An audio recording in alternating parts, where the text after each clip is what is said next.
Hey everyone, this is kind of an introduction kind of to our for our YouTube and podcast to try something new to try and get going. This is going to be our review of SummerSlam 2021. Obviously had some great matches with Seth versus Edge. We've got obviously the main event with Roman Reigns versus John Cena. We obviously had the Becky return. We had obviously the Brock return as well. No spoilers, sorry guys, it's pretty obvious right now. But if you like what you hear from me and obviously me and Josh, please like and subscribe. Obviously the link will be in the description below. Hope you enjoy, and over to my past self as me and Josh review SummerSlam 2021. Hope you enjoy. Austin 316 says I just whipped your ass. Yes! You just made the list! Brock Lesnar. And hello, ladies and gentlemen, my name is Stuart Van. And my name is Joshua Plummer. And we're back to talk about the biggest party of the summer. Well, that's the tagline anyway. Obviously, SummerSlam 2021. Obviously, last year's one, no fans. This year, I think it was like 51,000 fans are back. And my God, is it one of those events that was so glad that fans are back? I've said this every time we've done a review, but it's still, every time I see it, it just makes me feel happy that they're back. I was very impressed. It looked great, the attendance and the layout of the set. It was refreshing not to see the same Titantron area. We had that little walkway, which is similar to what they had at the Rumble 2 years ago. It did have a very... It's ironic, especially when it's spoiler Becky Lynch return, and it has a similar walkway to the way Becky, one of Becky's biggest moments. But probably just coincidence. But I mean, it's just not. It did feel like, again, it felt like a big event. Like finally did. I wouldn't surprise you if they fluffed those figures a little bit, because they always do when they announce them. Yeah, there were a couple of empty seats at the upper lower tier, but. I'm pretty sure it wasn't far off. Anyway, it looked like a decent crowd. Yeah, well, they were all up for it. All there for some. A couple of matches which we're looking forward to. Some not so much. It's been an interesting week for wrestling. You could say that. It really has. So, just in case you haven't been keeping up with what's been going on in the wrestling industry, but only the most anticipated return happened during the week. Phil Brooks, aka CM Punk, showed up at AEW Rampage in Chicago with the not so subtle references in the build-up. So Darby Allin wanted to face the best in the world, and the Cookie Monster and Chip Magnet t-shirts Kenny Omega was wearing. Booking Chicago, whenever Chicago is mentioned, the name CM Punk is always muttered. And the Tony Khan sitting there, and I think it was a radio interview he did, said, everyone who's expecting things, we're not going to let you down. No one's going to be disappointed. And I heard that. I was like, yeah, CM Punk's coming. So, so that's the funny thing about it. Again, you listen to this view going, what's that got to do with SummerSlam? Absolutely nothing. We just want to talk about it. But basically, like for me, it's like, as you probably guess, like, it kind of like you get heights of wrestling excitement, and then when you go, CM Punk's returned, SummerSlam's next day, okay, and Takeover, like, oh Christ. Yeah, I mean, weird they done it on a Saturday as well. Very strange they chose a Saturday to do a SummerSlam. It kind of messed up our whole deal, because obviously normally it's like, okay, Sunday and then Monday we did review, and then Takeover's on the Saturday, so we can do it on the Monday, on the Sunday, but they decided to swap it for some reason. I don't know. I mean, I'm not against it, of course, but it messed everyone up a little bit, because it's like, it's on a Saturday of all days, the big event. When was the last time that happened? SummerSlam was, a pay-per-view was on the Saturday. I'm thinking like Saturday night main event, but that's more of a like TV special rather than a pay-per-view, isn't it? Yeah, it's kind of like kind of glorified live house show sometimes. I think so.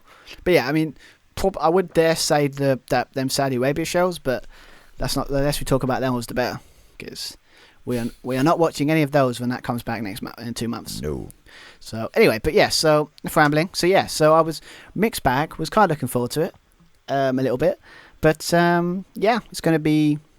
But as always, you're always going to get some good matches. But again, the problem with they done what they always do. It was a bit too long, and there was too many matches, and a lot of filler as well. You had 2 odd moments. I mean, it's great seeing King Nakamura having his little celebration, and he's the Intercontinental Champion now. Great to see him. I'd rather see him wrestle. You've got Miz and Morrison with their dripsticks. Yeah, I guess no one really. Anyway, but yeah, that segment could have been cut. Was it 6 minutes? Could have been cut down. Didn't need it. Yeah, this is 4 hours long. You could easily cut half an hour, 45 minutes, easy. Yeah, it have to be. It was because obviously I watched it the next day. It was a slog to watch this show. Took me most of the day to watch it. It was pretty hard to watch it. But anyway, yeah. So I guess enough. We talked about kind of So I was kind of intrigued to see what happened in the show. So yeah. So I guess we've got to dive into this. We've got to try and get through a lot of these matches quite quickly because the days of 2-hour views are no more. We're not doing those again. Hopefully. Well, I'll try not to mumble too much and talk nonsense. I'll be good this time. But anyway, before we get into this, let's get started. Before we get to talking about the main show, obviously, just got as always got to bring up the kind of kickoff match between Big E and Baron Corbin. Again, Josh is probably the same. Didn't watch it.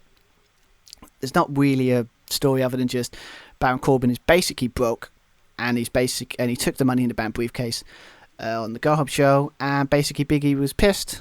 Had a match against him, beat him, got his briefcase back, and that's the end of that. Pretty much it. But I mean, I'm liking the Baron Corbin stuff in some ways because it feels like it's kind of funny seeing a guy so desperate, and he kind of pulls it off quite nicely. And obviously Big E's Big E. It does, yeah. Kudos to Baron Corbin. Like, all the gimmicks he's actually had, he's pulled off. So that Lone Wolf. The general manager of Raw, that kind of authority figure as well, the king, and now the homeless father who is and husband as well, who's lost everything. It is justified because he's an arsehole, and then asking for I just need a little bit just to get started. I need $100,000. I love it. Which is very funny. Just a couple of thousand, 100,000, not much, just a stitch. Yeah. He suits bum very well, Baron Corbin. Yeah, and I mean that as a compliment. Yes, I think he's doing really well. It's not an insult or anything like that. But yeah, what I've seen is it seems like it's actually kind of good and funny. Like it's not funny the situation, but that's what they're trying to go for. The situation he's in. But yeah, unless they're trying to oddly turn him face and eventually people being sympathetic towards him. I wonder if his website has actually got any donations, because there is actually that domain that they bought. I mean, it looks crap and tacky, but I wonder if anyone's actually donated. We're checking out after this podcast just in case, just to have a check. But so again, but I'm not a big fan of Baron Corbin in general sometimes with his characters, but yeah, I think he's putting this off quite well, so good for him. In real life, not in the actual character storyline. But but Big E won, so talked about that. So let's quickly get into the main show. So they kicked off SummerSlam with the Raw Tag Team Championship match with AJ Styles and Omos going against RK Bro. Again, surprisingly, as we said before, I think this is surprisingly over. I think it's surprisingly over when you bear in mind how awful Raw has been. RK Bro has been the most fascinating storyline, so of course people are going to be overexcited about that rather than everything spread out. It's all focused to this one thing that everybody wants. They want RK Bro. They want them to be the tag team champions. They had that little implosion beforehand, Randy Orton hitting that RKO, which I thought they should have savoured. I wish they did that whilst they were tag team champions, so it's a nice shocking moment, even though it's kind of inevitable. Well, I thought it was over. I thought it was over. And then next week, a week later, we're fine. It's like, okay, that's weird, but okay. Riddle, makes the save, saves Randy from the ass kicking from Omos and AJ Styles. Makes the save. Randy Orton, okay, he says, "You have my respect now, kid." RK Bro is back. Handshake, and then he hugs Riddle, which I thought was a little bit too much. Could have done a fist pump or something, because Randy's not exactly the kind of guy that's going to be like hugging anyone. So I would have been like a bit more of that. But yeah, I mean, it's fine. I mean, Riddle's kind of surprised. He's really cool, and obviously Randy Orton's when he can be when he can be bothered. Let's be honest, when he can be bothered and have the right storyline, he's pretty damn good. So again, going into this match, we're all expecting it. Okay, bro, to get the win. It's kind of we've been speculating ever since probably 2 months ago. Like since they've been together, they're probably going to win the tag titles at some point. And yeah, in this match they did. So then going to the match, really, it was like most of it was really Riddle in the match with like taking much of the brunt of the beatings, if you know, kind of. And then obviously kind of, and then when Randy came in, someone said kind of just came into the match and kind of won it for them by single-handedly in some ways. Mm-hmm. I mean, obviously cool stuff. They had some cool tag team stuff. I think like Orton, like was it Matt Riddle used like I think it was like Orton to leverage so he could do like a corkscrew splash. It was pretty cool. There was a kind of AJ used I think almost as like for like a leverage for like tornado DDT. It is, yeah, but he used it for leverage, but it kind of hindered him as well because he had to get over Omos rather than if Omos was out of the way, he'd been able to get perfect elevation without any obstruction. So I'm not quite sure how Omos helped him with that one. That was kind of odd. Yeah, it was a bit weird, but you know, it's I guess you have to just show that actually how good they can work together. I guess in tag team matches, as it is technically 4 single stars, well 3 single stars. So, but yeah, was cool stuff. It kind of the match didn't really pick up until the end anyway. With what's it? I think you're almost choke slamming kind of Riddle on the apron. That seems to be a thing that happened for most of the shows throughout the weekend. Had a lot of we had AJ do an awesome like jump from the apron and hit that reverse DDT thing. He landed it as you expect from AJ. It's phenomenal. It was great. Riddle's reaction was priceless as well. That was a great sell. Yeah, I loved that. I mean, and then yeah, I got to be honest. Yeah, I got a bit. Have they faced each other yet? AJ and Matt Riddle in a match, probably on Raw, but yeah. I think they have in the like qualifying matches. I think they had a triple threat match. I think I think was that right? I think there was a triple threat match. I can't remember. Or some of the episodes were kind of look the same. So yeah. I mean, I don't know. But if they actually had a single feud, I actually would love that match. So, but they probably will have it because it's Raw. So sadly, it's forgettable. Sorry. But yeah. So if you had that, and obviously AJ came in, tried to get the phenomenal forearm. I can't be the only one when it was waiting for Randy to try and let RKO out of nowhere when he was doing that, right? It was perfectly set up for it. I mean, he tried. I mean, we moved out of the way from the phone. He tried the RKO. Styles avoided it in some ways, tried to roll up. But Orton, he always finds a way. He always finds a way to hit the RKO out of nowhere. Hits it, boom, 1, 2, 3. And to surprise to no one, we have new World Tag Team Champions. Great start to the show. The only thing they missed out on in this match, which I was quite disappointed about, was a couple of weeks ago, where I can't remember who was fighting who. It may have been like AJ against Orton and Riddle against Omos, I think. But there was a post-match beatdown, and both AJ and Orton both tried to hit the RKO on Omos. Which they teased really well. It's like, well, that'll be a big moment. Can they finally get the big man down? Because I don't think anyone has ever knocked him down, which is the whole story thing. People, Riddle pushed him into the ring post, but no one's been able to knock the giant guy down. So hitting an RKO would be a huge moment. So that was teased a couple of weeks ago. They didn't tease it in this match at all. Neither did they deliver an RKO or a double RKO. He wasn't really involved in the match as much as maybe the other match he was in last pay-per-view. Yeah. He had a moment in the beginning where he was dominating, where AJ was frustrated. Surprisingly, I guess he was just annoyed about Riddle and Orton being on the same page. When only last week, Orton hated him and RKO'd him.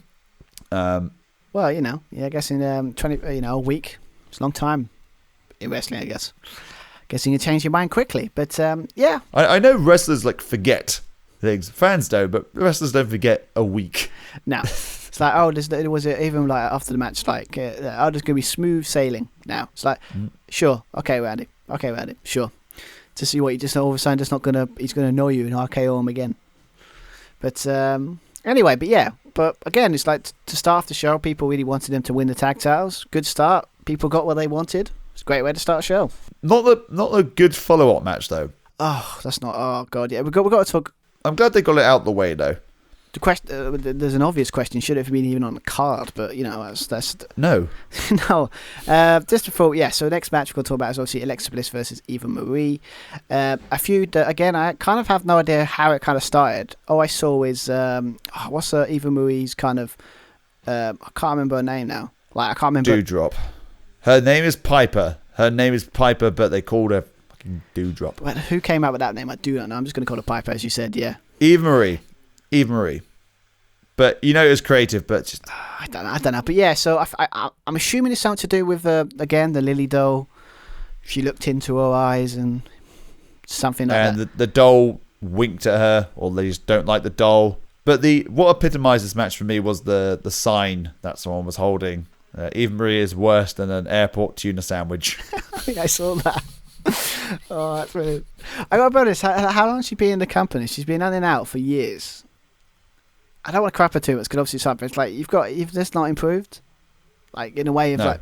I think she stands out like a sore thumb against people that like Alexa Bliss, Sasha Banks, the actual proper like It's like it would have been a situation that would have been great when she was around during the kind of Divas era, but she kind of sticks out like a sore thumb in this era, I think. Yeah.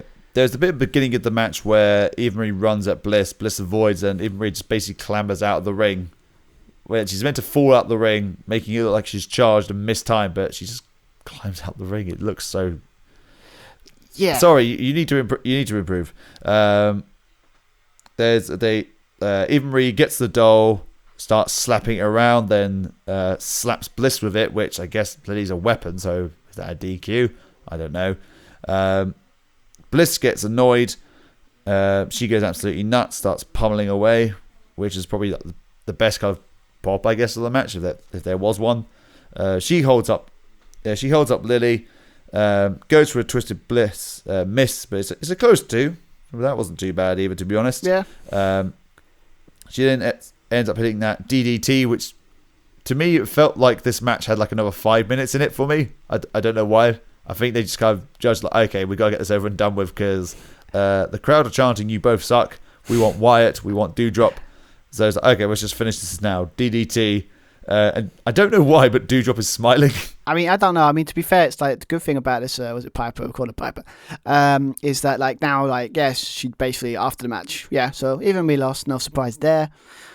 Was it Piper picked up the mic saying, and the loser of the match, Eva Marie, takes her jacket, mocks her, and then and hopefully that's the end of that. Oh, hopefully end of the feud, end of that partnership, end of everything. And then Piper can, one, get her name back, and two, can do better things because she is really good. And then the old saying, "I made you rubbish," because we all know she didn't. So, no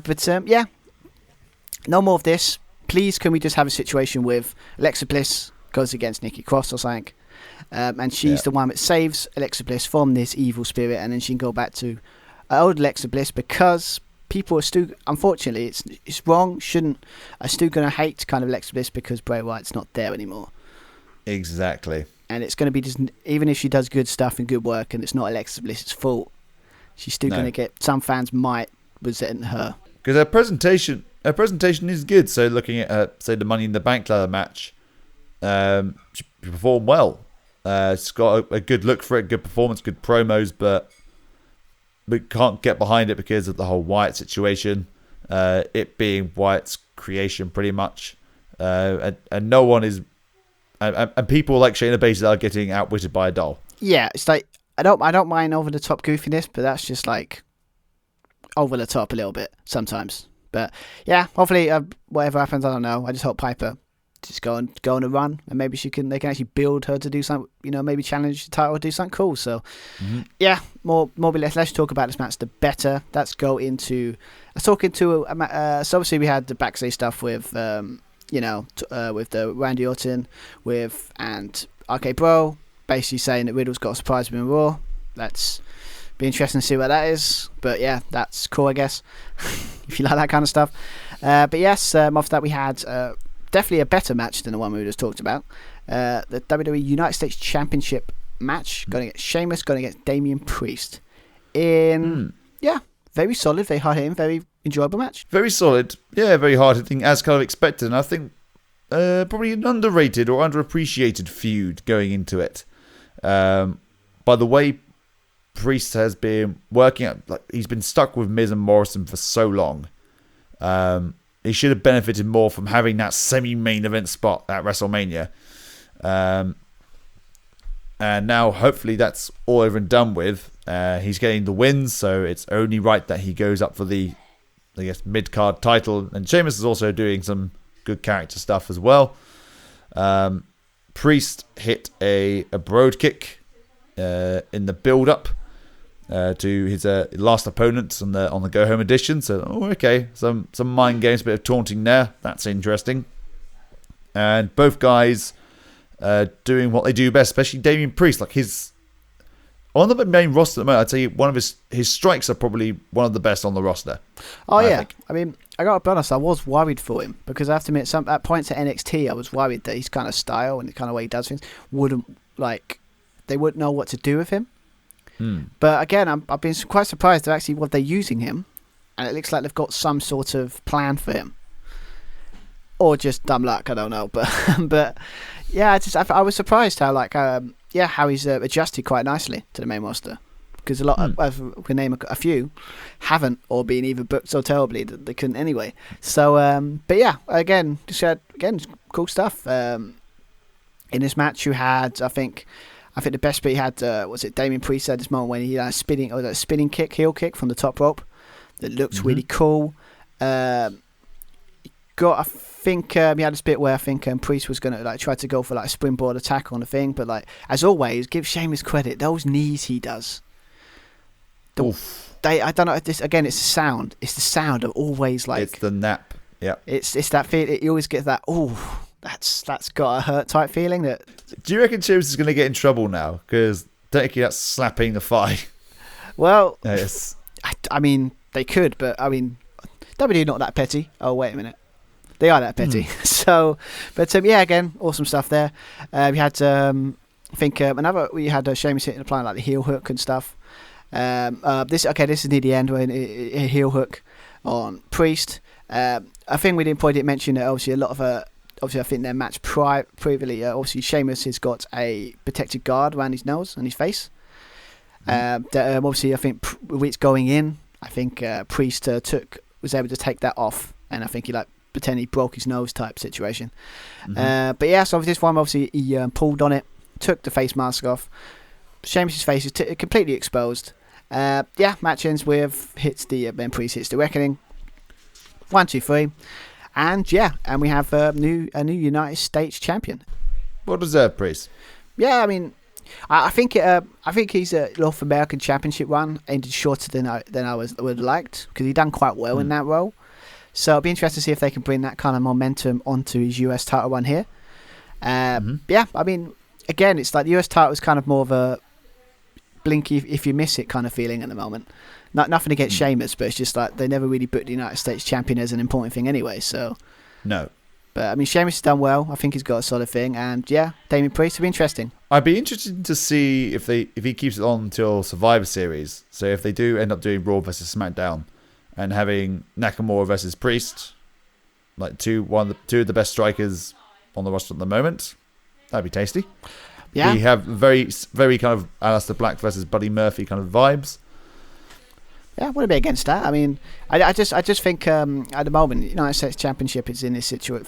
It's never really going to prominently be on the show. It's just another title with another person. So, yeah. So a lot of the matches could go under the radar. So you could do stuff like that. I know, that kind of stuff.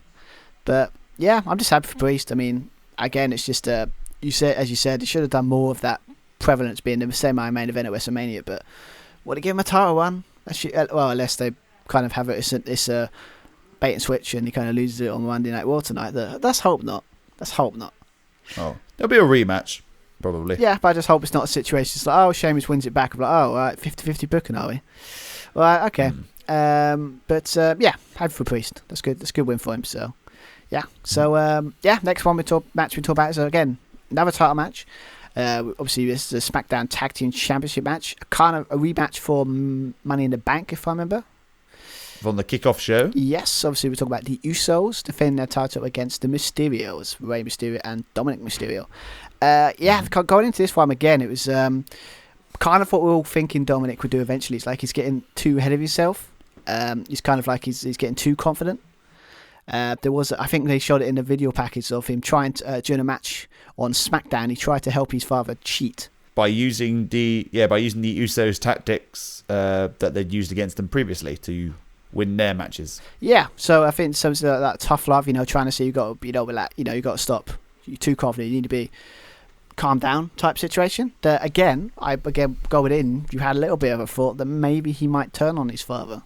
Is that a thing? I'm sure that happened eventually, because it's kind of it's always the situation with that when you got a father and son. Eventually, the son's going to turn on the father in wrestling. It's how it's always been.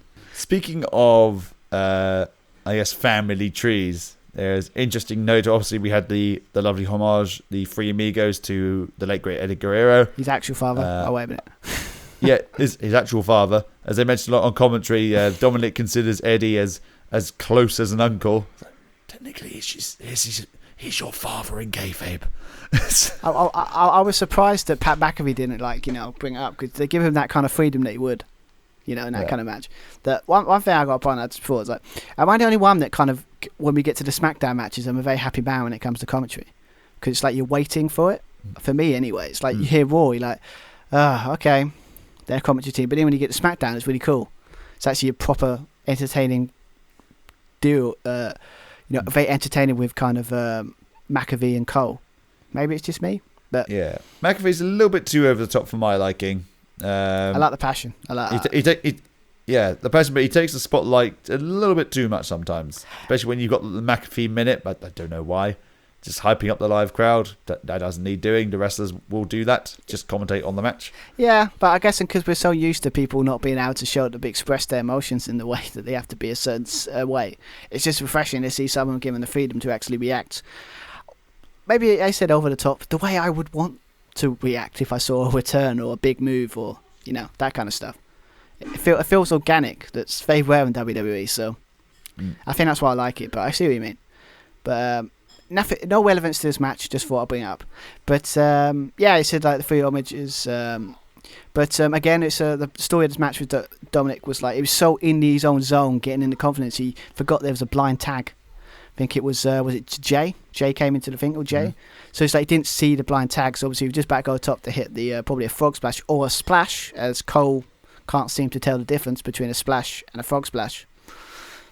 I just thought I'd mention that, because it's like, it's a splash. Like, no, a frog splash, Michael Cole. It's a frog splash. It's freaking obvious it's a frog splash. Anyway, Dom's being worked over. The Usos taunting him. Dom's literally trying to crawl to his father as Jay. Was it Jay or Jimmy? I can't remember. Which one are you? Oh, Christ. I thought we were past that stage. Apparently not. But no. Sorry. But eventually Ray does get the hot tag, followed by a neck breaker counter. Ray comes in, DDT, senton, that's a springboard dive. But he goes with the springboard dive to the Usos, but you're looking at he's really far away. He's going to miss. They're going to miss time, but fortunately, one of the Usos manages to get that kick in. That last second, has to really reach out for it. It's a very last second, so it was a good save on that part. Dominic lands on the apron, kind of knee first, so he's out of it. After an attack by the Usos, there's a 619. Goes for the frog splash. The crowd are pumped, but the knees are up. He's met with a series of kicks, double team super kick, followed by a splash by Jay, who ends up being Rey Mysterio, and still are SmackDown Tag Team Champions, the Usos. Yes, and the Bloodline has got all the gold still. In this case, still got the tag titles. But I mean, again, the game, like I said, I just got the time. It's like 10 minutes, nearly 10, 11 minutes. I mean, again, it was fine. I mean, I would have liked maybe a bit more of a tease, maybe that Dominic might be, turning on. Especially on the bigger show, yeah. Yeah, but again, it was. It probably was similar. I think again was the kick-off on Money in the Bank, but it wasn't part of it's a similar level. Obviously you got three pros in there. Obviously the Usos and Ray. Obviously Dominic's he's still holding up quite well. So, but yeah, I mean, I got a feeling this is going to be another one where they're going to keep this feud going, because there isn't really a tag division unless you count. Was it the Alpha? The Alpha Academy. Yeah, we count them, or I don't know who's tag teams on SmackDown anymore. I don't think anyone. Yeah, exactly. There's like 3 teams. How many? I think this is Bill repeating every time we talk about the tag division in our podcast. Probably hasn't changed the last 3 years. Or actually, I just realised I think it's our anniversary today. Oh, yeah, so it is. I wondered, because I looked into our Twitter and there was loads of balloons. I'm like, it's not our birthday. Oh, it must be our anniversary. The irony of just like literally, it's like we do our review. It's like we didn't even plan it. So, but yeah, so happy birthday to us, I guess. Yay. Yeah, I just would have liked that kind of, that tease. But yeah, good match. I mean, again, it's one of those matches. Again, it's not horrible. Could have been on the pre-show. Or I mean, to be fair, it's 10 minutes. It's not like you can cut any more time off that match. So. But so I'm gonna be honest. There probably will be a rematch on SmackDown, or they'll start bringing other tag teams in. But I don't think there's a lot of faces, except for I think the Street Profits are still on SmackDown. I have no idea. I think so. I mean, if they are, then I'll consider. The Usos versus the Street. Oh yeah, if they are on SmackDown, let that happen, because that would be a great match. But I can't think of anything. I think it's just going to be like another situation where they're going to hold the titles because it makes it makes the team look good. But they don't actually defend them that much. No. But so obviously after that we had Priest is standing up to bullies, that kind of stuff. Use stuff backstage. Nakamura turned up. Just Pat McAfee went crazy, and it was just basically 3 grown men celebrating for reasons of. I don't actually know. Why was he there? They just kind of like.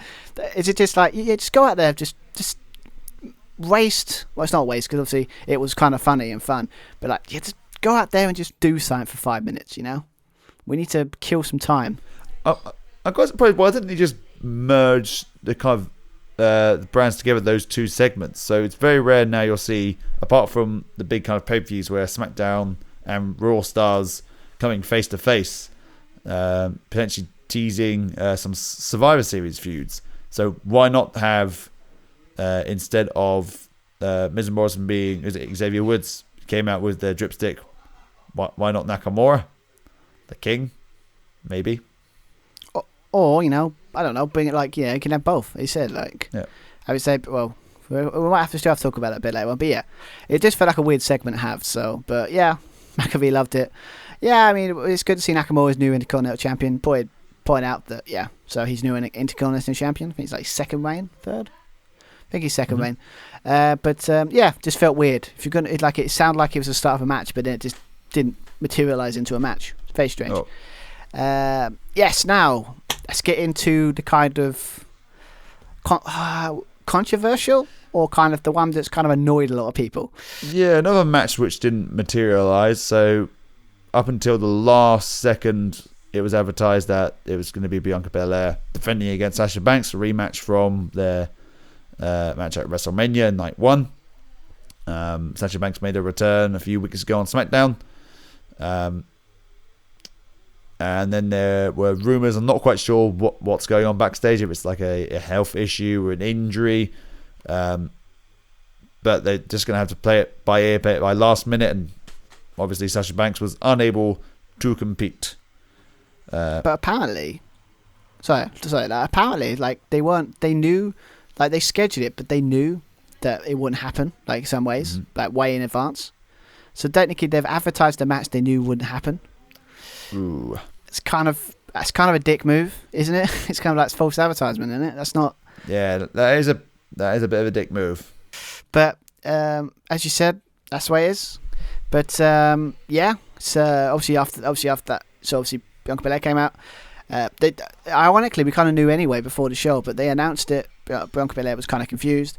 Then, I guess in your bait and switch, Carmella comes out. Mm-hmm. So she's her opponent, and then we were thinking, oh, okay, this is kind of going to be a pointless match, right? Just kind of like another filler match, just because we've got to figure some stuff out. But she did. I mean, she took her time walking down that ramp. I've got to be honest.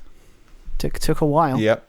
But I got to be honest, it didn't help that I already knew who was coming back anyway, so I was just waiting for it when I was rewatching SummerSlam. Yep. Guessing spoilers does help sometimes. So, and obviously just a lot of just standing around at this point, kind of like, waiting for the match to be announced. And then, surprise, surprise, Becky's music hits. And the crowd did go wild for it. It was a big moment, gotta be honest. Not CM Punk level, but still pretty big. God, but it's never going to beat that CM Punk pop. Of course it isn't. I know. There's jokes on the internet going about like the reason they're like, oh, CM Punk's back. Okay. We need a return. We need a return. Ah, yes, Becky needs to return. This and that. It probably didn't happen that way, but it just feels like that. But it's not been there. But yeah, it's great to see Becky's back. Awesome reaction. She got to found her way to the ring. Yes, and obviously I think Bianca Belair's reaction was pretty much like all of us were in some ways, like really happy. She probably didn't feel like that after this match though, but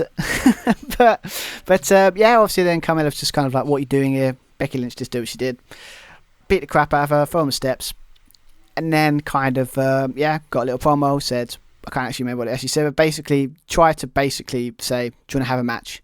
And Bianca Belair reluctantly said yes, because she was as confused as probably most of us were. But what's pissed a lot of people off is that rather than going 25 minutes, they went 25 seconds. They do love those short matches and for moments, WWE, don't they? But basically you think, was it slapped her in the face or something, or hit a sucker punch? It's called a different move, but basically a rock bottom. Manhandle slam, yeah. But a lot of people like it's rock bottom. It's a Uranagi. But yeah, so if it, but yeah, hit that 1, 2, 3. Yeah. Oh, that's it. Okay. Yay. You know what makes it worse? Yeah. She's supposed to, but apparently, rumors are that they're going to book Becky as a heel. What?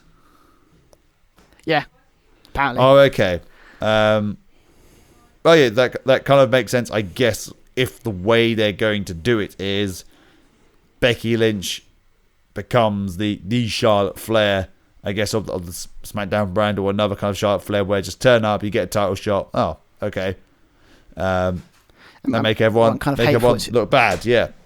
But I feel bad for Becky Lynch with her title wins. I mean, obviously she won both the SmackDown and the Raw Championship against Ronda Rousey and Charlotte at WrestleMania 35, and that was like a botched roll up, and it was like, oh, yay, great, she's champion now. And then this one was, oh, that's 25 seconds, yay, she's champion. And then you just squashed Bianca Belair. All right, that last 6 months of protecting Bianca Belair and build was that for nothing. I don't know, man. It's just did he have to do a match? No. Could he just have a situation where could he just have I know it's not what he did at the match, like have like a Hogan like Rock situation where they just both stare down at each other. Yeah. It's not a match, but like they stare down, and then they kind of like just end it there, and then we can like tease for a match they're gonna have down the line. Yep. But I mean, I guess he likes shock title wins, but yes, man. Stare down and have Carmella be pissed off, and before the match kicks off, tries to attack them, but then both just hit their finishing moves on Carmella. Hey, crowd's happy, and we've got a potential feud. Well, got the feud to look forward to between Becky and Bianca. Yeah, but they just, I don't know. I just don't like champions get losing this way, especially on a pay-per-view. Like, unless it's a heel that deserves it, say like Honky Tonk Man losing to the Intercontinental Championship, like great, or like Money in the Bank cash in against a heel, great. But this is on absolutely derailed Belair's momentum. But I don't even act surprised anymore, man. I don't even act surprised. They do this all the time, and you wonder why no one has any momentum anymore. No. Because it's like they do stuff like this just because I think someone said right, Vince likes moments. So it's like he would sacrifice like a wrestler for a good moment. Yeah. Because it is a good moment, but... Well, the return's a good moment, so why did you have to fuck up? Like, the return itself. No. The return itself was a good moment. Yeah, I got to be honest, I'm interested to see what happens. I mean, if that... Maybe the rumours aren't true, but if it's like she's a heel... Haven't they learnt the lesson from last time, so... maybe not try. Why are they going to make a heel? I mean, last time they tried that, it was so got it wrong that she became the biggest faces ever. One of them anyway. So a lot of people are not happy with this, and I've got to be honest, I kind of agree as well. But even if they do to Becky Lynch heel, it wouldn't be the heel you want anyway. It wouldn't be, oh, Becky Lynch, boo, your character heat. It'll be WWE, we don't want this heat. It would just be booed at WWE rather than Becky Lynch being booed. I know. I just don't think. I don't know. I mean, I guess we just have to find out on SmackDown, don't we? So I don't know. But so obviously, what was it? 5 matches in, got through them quite good. So what we'll do is we'll have a quick ad break, and when we get back, we'll talk about the Drew McIntyre versus Jinder Mahal match when we get back. So enjoy it.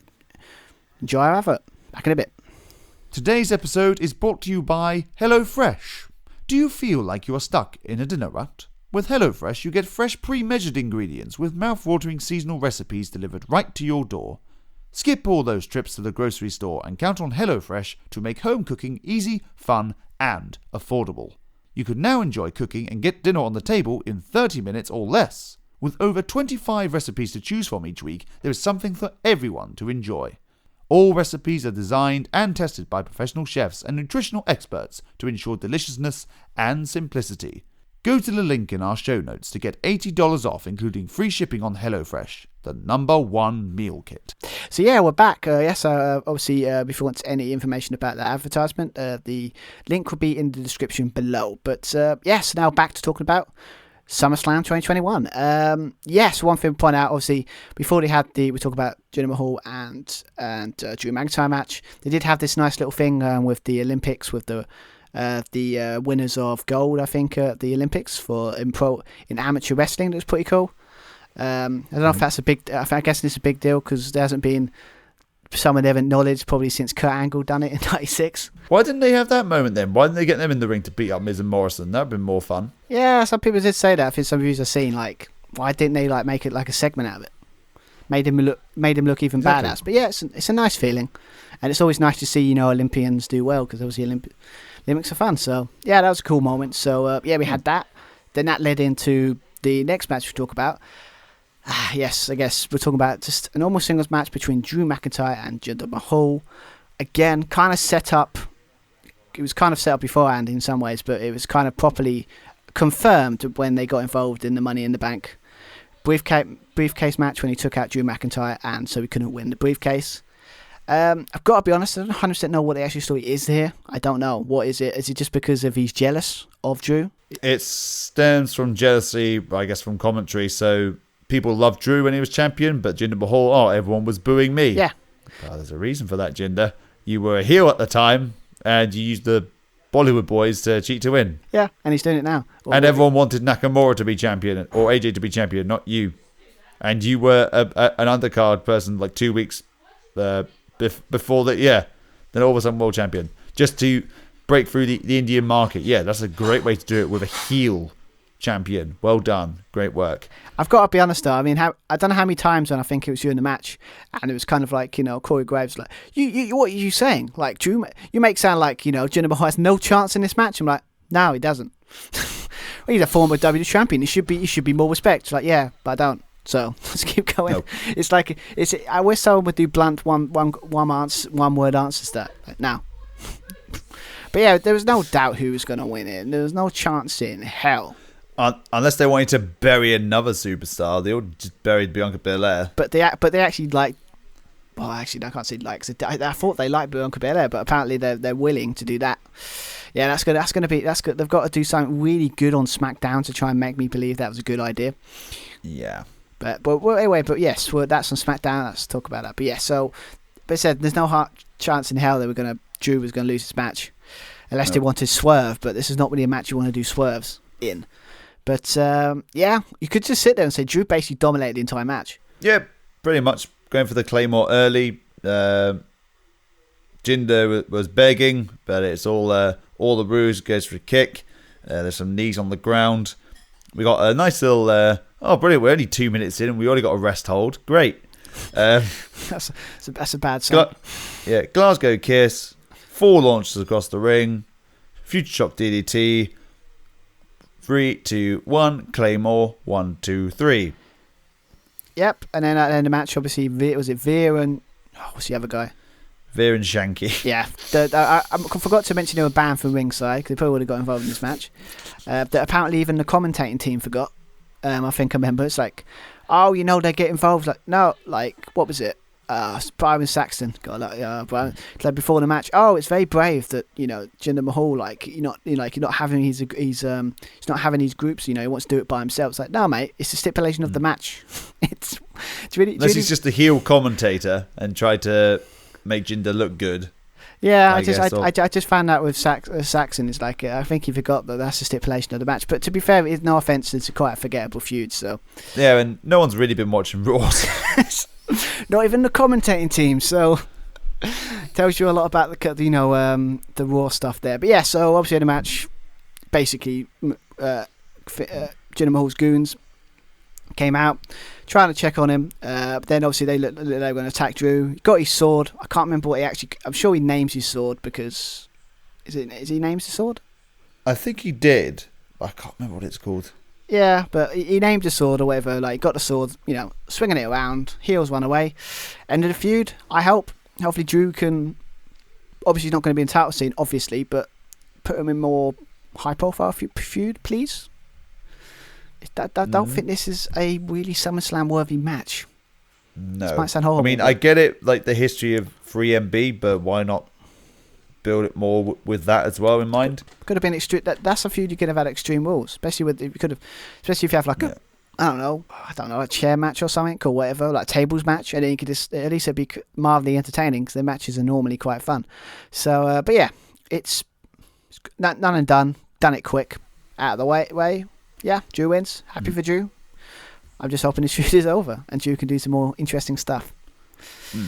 But yes, after that we had a triple threat match for the WWE Raw Women's Champion with the new champion. Obviously, she'd done the complete opposite of what we told her at Money in the Bank in our review, to maybe hold that briefcase for a while and maybe do something with it. She cashed it in basically the same night, I'm sure, or the week after at least. She cashed it in on the next night on Raw. So the last 2 or 3 years, their Women's Money in the Bank briefcase has been cashed in on the night of the pay-per-view. But it wasn't this year. So, brilliant. Maybe they'll have some kind of deal with it. No, next night. Like, well, I guess it was slightly longer. But a year-long feud or year-long kind of storyline, like you've got the briefcase any time. It just would be nice. Just like treat that briefcase. I get it. It's like a shock moment, but yeah. I mean, and also especially with Nikki, well, it was called A.S.K, but I'm just going to call Nikki Cross. I know it's not, but yeah. It's just it's too soon to put the belt on anyway because she's only been in that like kind of super, not an almost superhero thing for that a couple of weeks, and then she's champion all of a sudden. It's too quick for me. Yeah. But yes, obviously we got new champion. You obviously got Rhea Ripley and Charlotte Flair. No surprise, Charlotte Flair is in a title match. But let's be honest, she is as good. I think I probably said this fantasy times. Matches like this prove that there's a reason why they keep putting in matches like this. Because he actually is as good as she claims. It's just we would like her to be not in title matches or get title wins all the time. Yeah. But getting on into this match, it didn't have a lot of heat, really. It's basically Nikki's just been inserted in the feud that they already had with Rhea Ripley and Charlotte Flair. And apparently this superhero thing, or almost superhero, isn't really working. A lot of people are booing her already. Yeah. Going back to the Charlotte thing as well, I think it was 2 weeks ago on Raw, but there was a street fight between Nikki Cross and Charlotte Flair, the rematch, or no holds barred. Nikki Cross won. So why is Charlotte in the title match? Do I have to say the word reasons? Because she's Charlotte Flair, damn it. Well, she got a rematch, didn't she? Is this a rematch? Well, she's already had the rematch on Raw. I'm pretty sure they've had their matches against each other multiple times on Raw, like during the week. Well, I remember Cross beat... Was it not Cross? Charlotte beat Cross in a singles match, just a singles match. So maybe that's why she's got the title shot. It did. That's it. And then that happened. And then there was the no holds barred match, I think. And that's when Cross won. Yeah. And then obviously Rhea Ripley's in it because obviously it's her well, she never got a rematch either. So I'm guessing that's how the logic behind it is working. But again, it's the rematch thing as well. I thought like years ago, Vince said, okay, no more rematches. Still having them. Yeah, but they just don't acknowledge them anymore. You know, it's just like back in the day, you used to have, rematch clauses. Now you just don't mention it. But I mean, again, how many triple threat matches got to happen between these? Like, is this like the second or third in the last like 3 months? So many. Yep. I mean, basically, if you just take away Nikki Cross and then put Asuka in there, it's pretty much. But then we've just had that match as well. I know. I don't know. Build some fucking stars, WWE. Jesus Christ. And don't sit there and say, "Oh, it's hard." It really isn't. Just a consistent story. A consistent story. You know, maybe just make people win now and then, and make them win a lot, and maybe have characters that are relatable.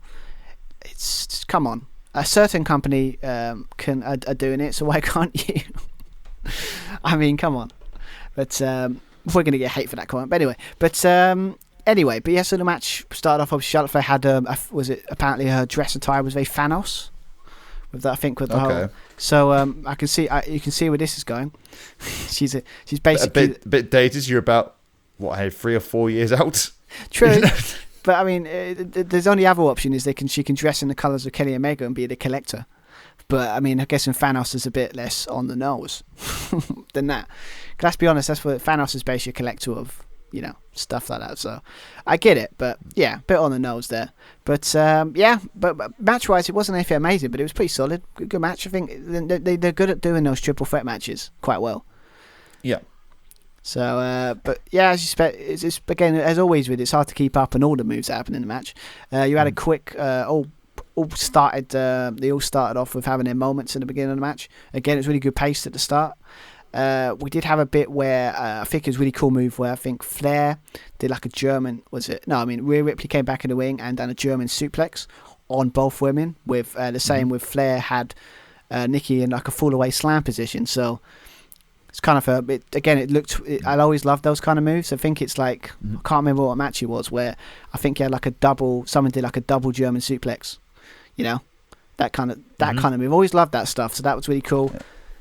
I like the double suplex by Ripley and Nikki elevating Charlotte Flair up, but Charlotte Flair manages to eventually counter it into a DDT. Rhea Ripley is thrown to the outside, but lands fairly kind of awkwardly. Like even though she lands on her feet, it didn't look particularly comfortable. Charlotte Flair hits her signature moonsault on the outside, however, adds a little corkscrew twist into it and had fantastic velocity. I think that looked smashing. That looked great. And I think someone said, though, but the angle of the camera angle wasn't great, though, because then when he showed off how amazing it was, it looked like a tight angle. And also, I think Nikki Cross hit her head on the back, I think, as well. Yeah. But again, Swile, she is that good. Yeah. It's ability. It seems like it's very wrestlers in WWE. Their ability in the ring is never in question. It's their character that we worry about sometimes. But that was a cool spot. Obviously, nice little twist moonsault, something new. Obviously, had Rhea Ripley locking that. I never get this right. That submission move she does. I don't know what it's called. I don't think they even mentioned it on commentary because I don't think they even get that right. Because they just said, "Oh, it's Rhea Ripley's submission." I'm pretty sure it's called something. Shouldn't they know? Is it like the reverse cloverleaf or something? It looks like a reverse cloverleaf because obviously it's the way the whole the position of the way legs are in the position. It looks like a cloverleaf, but I don't know. But I just thought it was a name for it, but apparently there isn't. So why am I worried? I shouldn't be worried then. I don't know. A name doesn't exist. But yes, so she locked that in obviously Nick Cross and Charlotte Flair. Obviously then Charlotte Flair got her submission in with the figure 8 on Rhea Ripley. We did have a bit where Nikki had her time when she did like a splash from the top on both women, and then obviously hit. I think it's a finisher or a version of a move. That twisted neck breaker seems like a finisher that a lot of people use as their finisher. There's a lot of neck breakers throughout the night, especially on the match we're going to talk about next. But anyway, the match kind of ended with we have Ripley going for the Riptide, but then Nikki hit a DDT and a Ripley on the outside. Then you had Nikki go to the top, going for a cross body. Flair kind of blocked it when Nikki hit the mat, and then Flair applied the figure 8 submission on Nikki. She was crawling to the ropes, looked like she was just about to reach, but the pain was too much, and she tapped out. And Charlotte is 12-time women's champion. I think they're up there with 12, or at least I think it's the 12th one. So only 5 more to go. That she's gonna get. Let's be honest. But I guess the reason they've probably done this because the Nikki thing's not working. So I guess they're going to revert back to something they tried and true with Charlotte, I guess. Mm-hmm. But again, I'm not against it because I've got to be honest. No offense, I don't care as much to be annoyed. So if that's fair to say, doesn't. But yeah, I think Nikki thing I get apparently was her idea to do this thing, but I think the problem is they've rushed it too quickly. It doesn't feel organic. Yeah, absolutely. So, but yeah, I mean, if it's something people aren't interested in, it's best to get it over and done with early, I guess. Yeah, but on the flip side, I just don't think why does it have to be a championship run all the time? Imagine. Apparently, the story is it makes her feel confident and stuff. Why not build on that for a couple of months? Yeah, because confidence is built anyway, so why not do that? And people can relate to that. Mm-hmm. But they just rushed it, and now it just feels like it doesn't feel right, if you know what I mean. But yeah, maybe he might like take the back burner again. I'm still wanting that Nikki. If we're gonna do this Alexa Bliss spookiness, put her against Nikki Cross, because if you're gonna go there, if you're gonna do that kind of weirdness, do it. And again, I like the idea of Nikki Cross putting her back from the darkness, because I would be if they did that feud, I would be interested in that match. Mm-hmm. Or seeing which way it goes, whether Nikki Cross goes back to being that lunatic character, which I really enjoyed, or we save Alexa Bliss and try and get rid of anything that Bray Wyatt had something to do with, instead of living off his gimmick and his idea. But yeah, I mean, it's the only logical thing I can see that would intrigue me with the Alexa Bliss kind of Bray Wyatt kind of like thing. That kind of her old gimmick at the moment. The only way you can reverse it, because the only one that could have reversed it was Bray Wyatt, but shocker, they got rid of him. So the Nikki Cross was the only connection that they can do that might reverse it, so we can just move on from this feud, and gimmick would be nice. But yeah, that's the only thing I'd be interested in. Probably going to have a Charlotte versus Rhea Ripley rematch number 5, 6, 7, or 8, or 9. I don't know. So many the Extreme Rules match. Yeah, probably. Or maybe they put like somebody else and make it something. I don't know. But yeah, so it's probably going to be another rematch, or they're just going to do Nikki versus Charlotte, and then they have a Extreme Rules match or something. I don't know. But it seems to be the only women they have on the roster that's at the moment. Seems like the only feuds they do. But so we'll see what happens. But so next we're going to talk about. You could sit there and say, but the match that I was kind of looking forward to the most in some ways. It's always been a dream match I've always wanted to see since obviously Edge came back. Obviously talk about that match between Edge and Seth Rollins. It's been on that list. I guess I'm sure it was on the list of people we thought we would love to see Edge go against in like a dream match scenario. Yes. I'm sure this is definitely one of them we had on the list. I'm sure. Absolutely. This was the most, well, for me as well, the most anticipated match, and match I want to see most on the SummerSlam card. Edge versus Edge Light. I quite like the fact that they incorporated long-term storytelling. So 7 years in the making, with Rollins threatening to stomp on Edge, break his neck again, that briefcase and the steel chair, but he didn't pull the trigger, and he's very mad about that because now Edge has come back. Edge's playing his mind game, Seth is playing his. We had a nice little callback to even further, even more than 7 years ago, going back to the Brood last week, or on the Go Home edition of SmackDown rather, where Seth Rollins cutting his promo in the ring, and then he is met with the Brood bath, which was very entertaining. Yes, I mean, gotta be honest, I do think it's probably the Brood is probably one of the most best wrestling entrances out there ever. Mm-hmm. It's a good theme. But yeah, I'm kind of glad they played it a little bit during this. We'll talk about it a bit, but yeah. It did come out of nowhere in some ways with him going to the Brood. But to be fair, this feud didn't with the thing with they said 7 years ago. That's all it needed. Yep. It's been fun. I like just like the call when he said like Edge lights really like and Seth really got under his ego. I like that kind of stuff. But is this fair to say? This might be a horrible thing to say, except for maybe the main event. Is this the only match that felt like a pay-per-view kind of like, oh my god, this is like a big event type match? Yeah, looking at the card as well, this was the match that delivered. There are some matches which very much underperformed. So I think both the tag team matches for the SmackDown and the Raw, they under-delivered somewhat. Jumping ahead slightly, but Bobby Lashley and Goldberg, that's kind of what you would expect. But even that, I thought there'd be more of a Brock versus Goldberg WrestleMania 34 vibe to it, because at least that was fun. And then Cena and Reigns, very formulaic. But this match certainly delivered. I mean, by far, yeah. One it's I think is it like the second longest of the card? I think, because I obviously think the main event was longer. It was given time. It felt special. It's slow at the beginning, but again, as always with these kind of matches, it picked up near the end with some cool counters and cool moves that you would expect from a big match. Had all those big moments, you have in the classics that you can go back to and pick out. Had those kind of moments. It's definitely a match. Yeah, definitely delivered. I mean, someone said, well, I think we can totally agree. Definitely match of the night. Yes. By far. Like, I don't think any match, maybe, I mean, if you like that kind of main event, nothing really came close. No. So, but yeah, I guess we could just dive into it again. Obviously, you're saying start for the Brood. The Brood entrance. Start off with the Brood. I love that. I got to be honest, it's just nice to really like properly done it as well. Like, the flames and then the kind of lift up from the flames.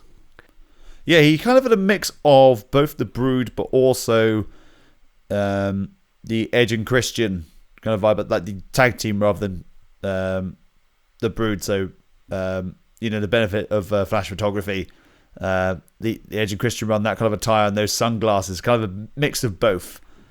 There's anything out his dark side, which was more, I guess, the rated R superstar, so 2006, 2008 Edge, I guess. You could say best version of Edge. Yeah. But, I mean, I got to bounce like in a mixture of, like, we had the...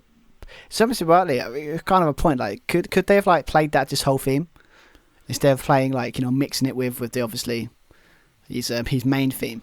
Like, 'cause it would have been really cool, like, proper old school. He's coming down to an old Attitude Era theme. That would have been awesome. That would have been. However, Metalingus is too awesome to ignore. Yeah, I keep forgetting that. I don't think I ever get tired of that tune. I think it's up there with, like, probably at the moment, and the CM Punk. That's what, 4th CM Punk references I brought up today? I can't help it. It's like that kind of theme where you can listen to it again and again, and it always makes you feel badass. Walking down the street, listen to it. It's one of those things, so I get it, But anyway, so as I said early on, it was a lot of, I think Edge, what shocker, playing mind games, I think. Was it getting control of the match early? Seth was not happy at this point.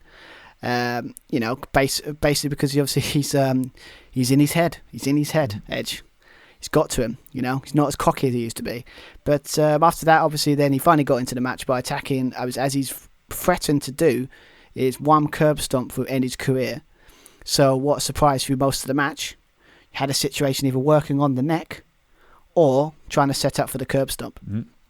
Begun with when they were brawling on the outside, Seth Rollins manages to counter, pushing Edge's neck into the ring post before slamming his head several times into the steps. Again, I put DQ.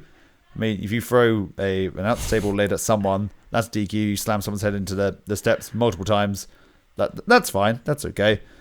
True, but there's not happening in most matches, though, so I guess it's a typical wrestling logic there, isn't it? Mm-hmm. There are other attacks to next, so the sling blade with that stomp where Edge managed to move inventively in each occasion with a glancing knee strike to the back of Edge's neck. We've got elbow strikes, a frog splash. On Rollins, he attempts to stomp again, but Edge manages to move away once again. This is where we get some trash talk from Rollins.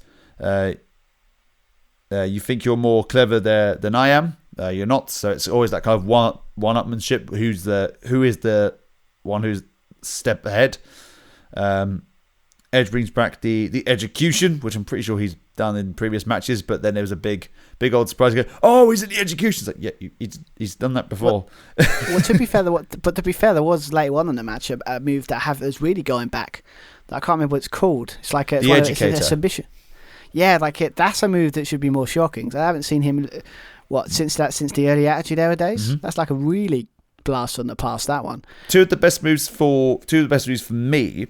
The Glam Slam, a nice little homage to Edge's wife Beth Phoenix, as well as the move which Seth Rollins used during his time with the Authority, the pedigree, but he managed to hit it as Edge was going for a spear, which is similar to what he did when he faced Roman Reigns at Money in the Bank in 2016, 5 years ago. Yeah, but it's still cool to see, though, right? Oh, yeah, that's the last time I saw it, so it was great to see it again. Yeah, man. It had these moments that you would expect for the big match, you know. It felt like that, and it did have them kind of moments. We had many attempts to try and set up the curve stomp. I think the best one, is talking about the submission we were talking about earlier, is that as you said, the creative way. But the one I like the most is the one when he tried to curve stomp, but it was Edge caught it, like literally caught it, but like with his bare hands before he could do it, and obviously locked in that submission hold I cannot pronounce. Educator. Then obviously we got Educator. Yes, I must educate you on the submission moves. Hey. Well, this is why we're a partnership. So if I mess up, you should, in theory, help me or just laugh at me. Depends how you look at it. Damn it, Stu. Yeah. I haven't heard damn it, Stu in a while. That's either good or bad sign.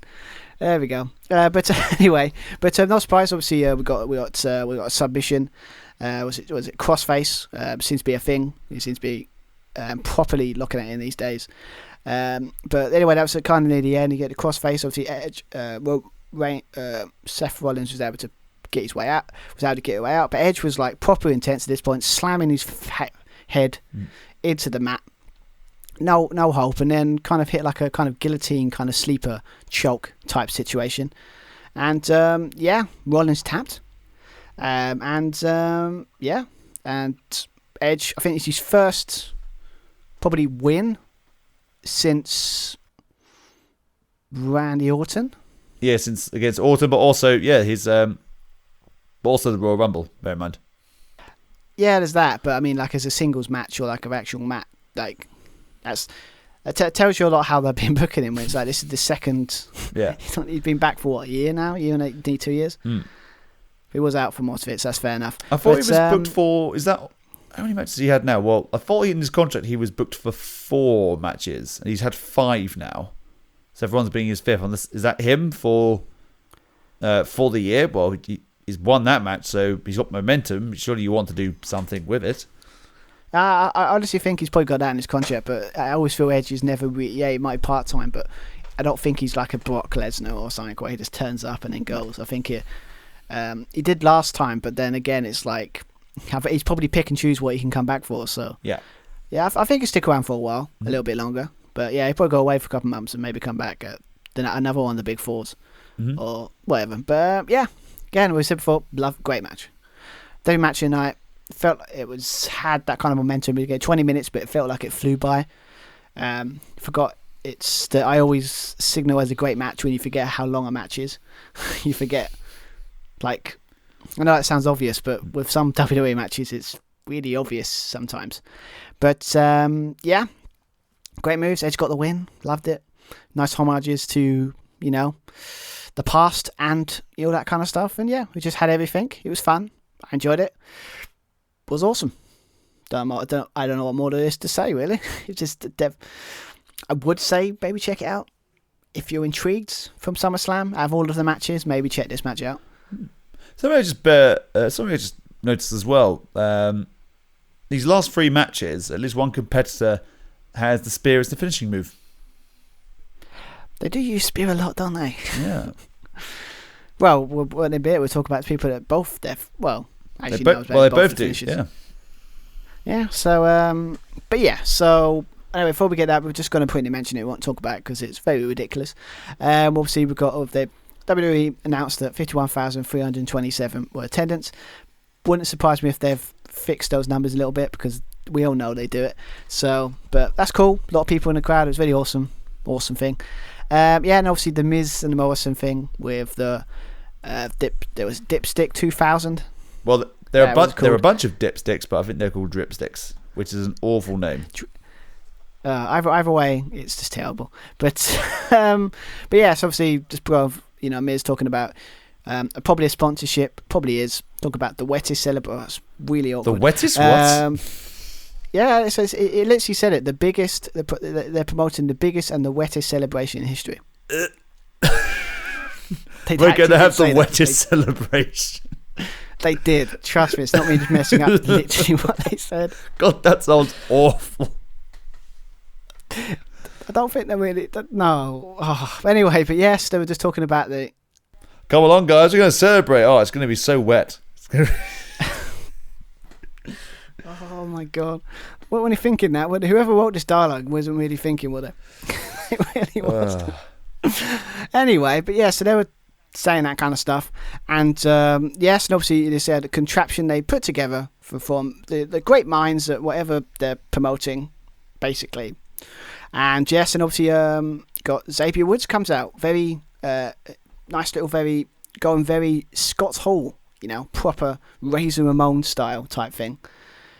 With the kind of t-shirt and the kind of I think he had like the kind of toothpick and everything like that. Proper going into it. Was there a particular reason why? No, I don't think so. I just think it's we are talking about Xavier Woods. Maybe just thought that'd be really cool.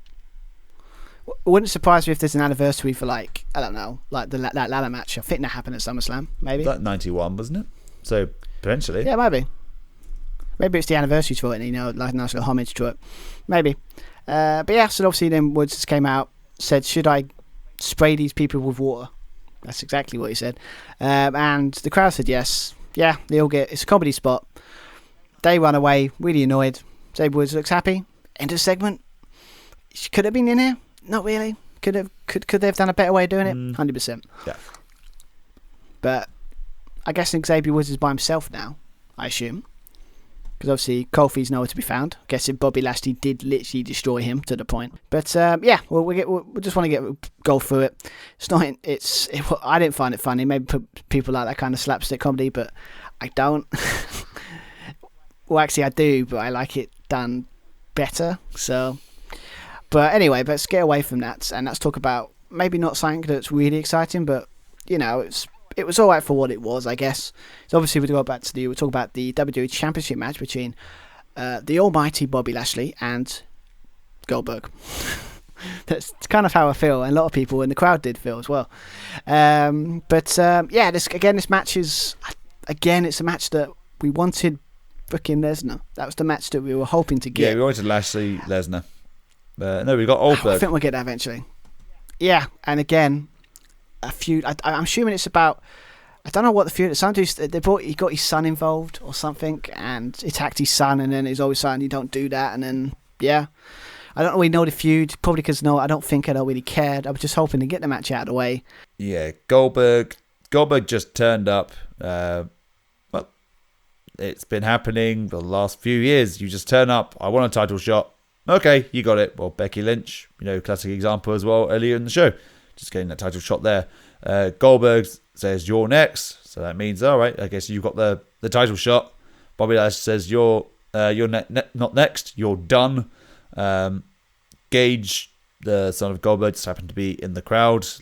Goldberg said he wanted his son to be in the crowd to show him that he's still the man, still got it, I guess. MVP and Lashley said, yeah, MVP and Lash saying, I encourage your son not to watch. And during the, I think it was the Go Home edition, Goldberg hit an awful spear from a very short distance away. That didn't look too good, but obviously Michael Cole and whatnot was selling it like it was the most brutal spear they'd ever seen. We had to begin with the lock-up test of strength. Yeah, that you kind of expect, two big guys, two horses going at it. Lashley is knocked down. They both attempt the what was it called again? I put JH. Damn it, shorthand. What the hell does JH mean again? Jackhammer. Jackhammer, that's the one. Jackhammer with elbows to the back of the neck, which is pretty good. I mean, to be fair, you should probably talk about that. That Jackhammer looked he was struggling with it. Yeah. It wasn't as bad as other attempts we've seen over the years, but Undertaker was probably a prime example of that. But it did look like he struggles to do that move now. And it's his signature move. Yeah. If he's struggling to, and it's not even struggling to do it. Yeah. Should he really be wrestling? But that's.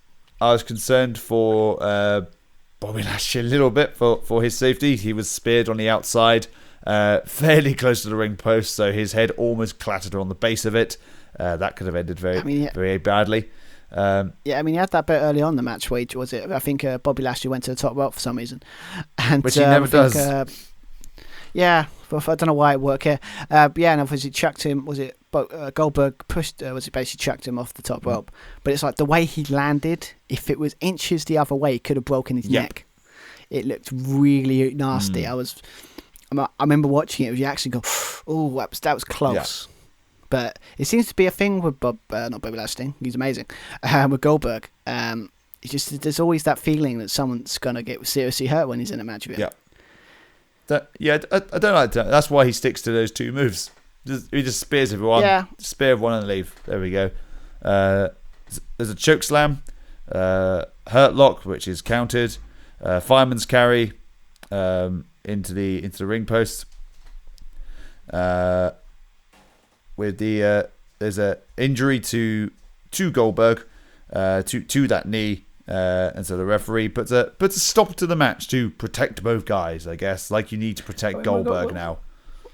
We've got to talk about that terrible selling for that hit with the cane. I mean, you saw it, like it's really cringeworthy. Like literally, it's like when you hit something and it just doesn't react, and then it's like 2 seconds later, it's like, oh, I've got to react now. So I just remember seeing it, I'm just like, oh, come on. Yeah. Like it's just like normally when someone else is like the first touch, they're on the floor in pain, but it's like he forgot. Yeah. But yeah, interesting choice to end it with a no contest. Like kind of like end it with a is it no contest when someone gets told? No, referee stoppage. So I guess it's a technical. Yeah, it was a technical knockout, I guess. Yeah, but again, I mean, it's 7 minutes span. It's way longer than probably it should have been. Longer than it should have been, and it's not. Yeah, single digits regarding minutes. And as I mentioned before, it's just there to protect Goldberg when there's no reason to protect him unless they're doing a rematch. They're doing a rematch. The way they're set up is doing a rematch. But yeah, obviously at the end of the match, Bobby Lashley got the chair, just beating the crap out of that knee. Just continuous chair shots on there. The referee, as always, go in, stop, and he's like, no, I'll keep going. Then just for finishing off, out of nowhere, some random person on the crowd, it's his son, jumped on top of him. That's a bad move, especially with, the Almighty's going to destroy you. Dropped it down, hit the hurt, locked in the hurt lock on him. He sold it quite nice, leg him now. Yep. He did. On the floor. Even MVP was a bit like dude, that's a kid. Like Paul that's teenager, mate. Shouldn't be doing that. It's like, well, how was he? I like the reaction. How is he supposed to know that wasn't someone from the crowd? That's a fair point when you think about it. It's basically he just went full on lawyer mode. It's like he has absolutely no idea who it could have been. Yep, and then obviously Goldberg saw that his son's being taken out, protects him, and then when Bobby Lashley's walking away with MVP, uttered the words, "I'm going to kill you." So I think that's a sign that it's going to be a rematch at some point, probably at Extreme Rules. That I don't. It's probably going to be a chair match, isn't it? Oh, yeah, probably. Yeah. Probably. But because this is what this feud needs: more matches. It doesn't. Bobby Lashley's been amazing. Let him be amazing with someone else that's amazing. Come on. I mean, Keith Lee, for God's sake, he's back. Amazing story, by the way, with Keith Lee. Mm-hmm. Did you see that video? I did, but I can't remember too many details. Apparently, he had a quite a brush with death, or was that right? Or so something like blood. Apparently, I called a bit like blood clot or something, or something like that. It's like made him like he couldn't do anything for like months and was on death's door. That's amazing story. I'm so glad he he's alive. It's great. But but if I was in, put him against him, that'd be a great match. I don't know if we've done it, but imagine a feud like they actually put some effort in there. Keith Lee versus Bobby Lashley. I'll be up for that. But they won't. They'll stick with this. But anyway, I think we've spent. I mean, I would love to say we've still taken 7 minutes to talk about this match, but we haven't. that would have been a bit on the nose there, a little bit, right? But so we're at the end. We're at the main event of the evening. There was no doubt this was going to be the main event. Yeah. It's the kind of big one they've been pushing. Obviously, we're talking about, and I don't think I've seen where Roman Reigns hasn't been main eventing a pay-per-view since he's been champion. Apart from I think the Royal Rumble? When the Royal Rumble's the main event, Yeah, that makes sense. But when it comes to that, mostly, your main events tells you a lot of that. But obviously talking about the Universal Championship match between Roman Reigns and a returning John Cena. That is, as I got to be honest, I guess it's good to see John Cena back, but again, you must have again really hated how he got this title match. Yeah, it's just asking for it. What happened to the storyline with Finn Balor? Because as soon as that dynamic was added in, like, oh, okay, like he wants to fight Finn Balor. He doesn't want to fight Cena. Maybe he's scared or whatever it is. But then we didn't see Finn Balor. So what was the point of that? I thought, okay, if it's a triple threat match, that's interesting. Oh no, that'd be an amazing match. Yeah.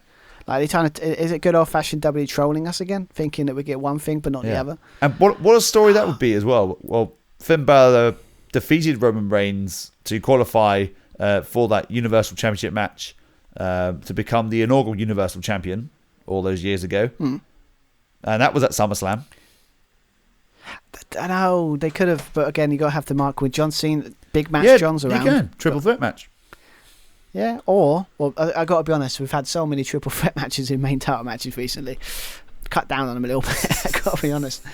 So many. No, I mean, I got to be honest, this could be, if John Cena's, if the game against Roman Reigns, or just have a match against John Cena. Finn Balor versus John Cena? And let Finn Balor get a win? That'd be huge. That'd be big. But yeah, it felt like it was a bait and switch, like kind of like to make us think that it's going to go one way. Yeah. And then it went the other. But it's the fact that Finn Balor just disappeared. I know. I would say on SmackDown it would turn into something, but it won't. It wouldn't surprise if they set that up to be a thing they can do for the Extreme Rules match, where one would probably go against. Yeah. Unless Finn Balor takes a leaf out of John Cena's book and do the contract signing, he signs the contract. Now Brock's pissed, and now it is Roman and Finn. Extreme Rules. Oh, that I would actually like to that see would be good. That would be chaotic. Actually, Roman Reigns, Finn Balor, and Brock Extreme Rules match. That would be fun. That'd be amazing. That could be like, I would actually sit there and say match of the year candidate. That would be, had potential to be one. Oh, please let that happen. But I think I'm hoping it's a situation where Finn is going to be. They set that up for him to have a match that they can have after Cena. I'm hoping that's what it is. Or if it's not, then what's the point? But anyway, yeah, it was a bit weird. They just inserted him and then he just kind of gone to the wayside a little bit. But yeah, talk about the match. I think they said was the longest match of the card so far. Could explain why they kind of rushed through all the other matches, so they gave as much time on this match. But yeah, obviously another storyline going into this. Obviously, just quickly bring up. Cena kept going about all we need is 1, 2, 3 to get a roll up. They kind of went a bit too much on that in this match with how many roll ups. Yeah, they've gone very heavily on like generic Cena. I quite agree with Roman Reigns in his promo about the missionary stuff. It's like it's the same every single night. He has become a parody version of himself. Yeah, I mean, to be fair, like, yeah, you would have thought Hollywood would have changed him, but yeah. Wow, so it is literally going back to the days where Roman was right. Roman's right all along. And he proved it in this match as well. But yeah, that was that. And then obviously I don't know why they added this. They added a thing with, if I don't win, I'm leaving WWE. It's like, yeah, well, that guarantees Roman's winning. Yeah, exactly. That was dumb. If they did it the other way around, oh, that's interesting. John Cena loses, go away. This isn't your yard anymore. It's mine. Well, there are rumours that this might be his last match. Literally. Well, why didn't they just do that then? Why didn't they just? I know. I don't know. I you know, if it's a Vince situation, he loves to remember that he just loves tagging so many taglines and so much stuff that are bigger the stakes, but you don't need it sometimes. No. This didn't. But anyway, yeah. So a lot of this match had a lot of roll ups by Cena. to try and say, well, all he needs is 1, 2, 3. But when Roman Reigns got in control, as you expect for most of his matches, the pace slowed down. Lots of holds, a lot of taunting the opposition, pandering to the crowd. In some ways, you had a bit where I think Roman threw John Cena into the steel steps. I think they took the steel steps out again, and there was a really cocky moment where I think Reigns kind of stood on the steps he got his Universe title and stood there posing at the fans. Yeah. Just again, it totally works for his character because he's pretty much been doing that for the last year and a half. Like, how long has he been champion? It's been a year now, isn't it? Literally 365. Yeah, it has. Yeah, well, SummerSlam he won the title. No, I think SummerSlam he returned. Oh no, you are right. Yeah, SummerSlam he returned. We didn't see that coming. But yeah, nearly, pretty much. And we had some awful officiating as well. We had it's cowardly referee. He's not enforcing the rules at all. He's like, I will count you out. Roman just looks at him like, piss off. The trial was like, fine, count me out then. I still get the title. I don't care. I gotta be honest, by Roman Reigns, if he said don't do it, be like, okay, cool. I don't want to piss you off, so I would do too. But obviously had that bit. Obviously, we had Cena trying to go to the AA. Roman Reigns countered with nice DDT. We had was it Cena going for the 5-knuckle shuffle? Roman Reigns kind of locked in a submission. Guillotine. Was it? Is that the guillotine? That's what I must have written my notes. Guillotine. We've seen it, countered it. We got a Superman punch. We got Roman Reigns trying to go for a spear, but then obviously we did get the AA. But I don't know why he's shocked that he kicked out the AA. How many matches over the years that people have to get? It takes 3 or 4 to get the win. So I never understood that. It's I can't believe it works. It never works, ever in any match I've seen with you, in years. No, the first you've got to do at least 2. But the magic number is 3. Once you hit 3, fine. Unless you're God, in your Roman Reigns, your Brock Lesnar, whoever it is, you're just gonna have to spam your finisher to beat him. But very game, the old SmackDown games when you had 5 finishes and you have to hit them all just to get a win. Oh yeah, just here comes the pain. You're as Rhino, or shut your mouth. Spear, win. It's always fun. Especially when the finish is really cool, but I don't know. There's a little thing like that, but it's not a big deal. And obviously, we're no surprise, John Cena locked in the STF. Roman just got to the ropes. He must be really tired of getting that kind of move. It's either that, the crossface, or the what's the other? Yeah, the STF and the crossface. It seems to be. Is that a thing recently where people love doing that transition into the STF and then transition into the crossface? Yeah, a lot of people are doing that. Apply a bit more pressure. I don't know why. Yeah, but it's when one person does it, but a lot of other wrestlers are doing the same exact move. So, but obviously we had another cool moment. We had John Cena? We had Roman Reigns got back in control of the match, hit a drive-by, and John Cena got cocky, tried another one again. Cena saw it coming, hit an AA onto the announce table, and again it broke. So it's always good because sometimes it does want to break. So technically, is that a DQ? There's not technically a DQ? No, that's fine. That's been going on for ages. You go through a table, that's fine, because you didn't hit them with the table. Technically, they hit themselves with the table. The more that finished, the more it just shows how way ridiculous it actually was. But getting Cena gets Reigns in the ring, you just see Paul Heyman's face, eyes wide, mouth open, like, oh my god, that was hilarious. He's so good at. If anyone was good at kind of facial expressions of Paul Heyman's very good at. He's always done it. He's always been good at if you want to know how good the match is going for his client, look at his face, and you'll find out it's probably not going well or it's going great. But yeah, obviously, John Cena went to the top, trying to do that. Was it that top leg drop kind of thing he does? But Roman Reigns countered it with a power bomb from midair. There was catch him in midair, a power bomb. That was cool. We got Roman Reigns doing a Superman punch, but obviously Cena kind of avoided another roll up. Then we get another Superman punch. Then we get another situation. Roman tries to go for a spear, misses, go on the post. We got a super. It's not your day when you're hitting a super A from the top rope, and you still don't win. No, because normally, so many people have been destroyed by that move. Have they? I can't remember the last time someone has been beaten by a super AA. It should be a move that should win. Yeah, right? I thought so. If it's a super one, Yeah. you've already been hit by 2 of them. Yes, well, technically it's 2, so I'm guessing it's right what you said. You got one, you got the Super 8, so you didn't get another one. If you got the third one, you might have won. Yeah, well, that's why he lost. That's why John Cena lost. At this point, yeah, the fans are loving it because it was that kind of vanilla moments. Then you got John Cena kind of going through his catchphrase, "Time is up, my time is now," mocking him and kind of mocking his kind of was it the kind of. Well, I don't know what to call it. You know the thing he does, Roman does before he does the spit. Ooh, So John Cena's using his acting skills to impersonate Roman Reigns. Well, it didn't work though, of course, because mocks him in the charges and in the exchange of punches. You got a beautiful uppercut. I think it was uppercut punch. But again, he does good strikes range. Then obviously 2 Superman punches on Cena, and then obviously at the moment Reigns sets up into the corner. He says, "Oh, you want to mock me? I'll do mine. This is how you do it." Hits the spear. 1, 2, 3. And to surprise to Absolutely no one. Reigns is still your Universal Champion.